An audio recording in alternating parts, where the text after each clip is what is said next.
ஒரு முறை உனை கண்டால் மறு ஜென்மம் வாராது. தலைமுறை தலைமுறைக்கும் பாவங்கள் சேராது.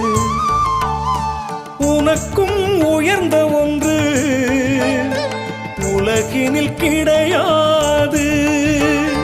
உனக்கும் உயர்ந்த ஒன்று உலகினில் கிடையாது. கணக்கன் பதியே உன் கணக்கும் புரியாது. நேரில் வந்த தெய்வம் நீ அல்லவா?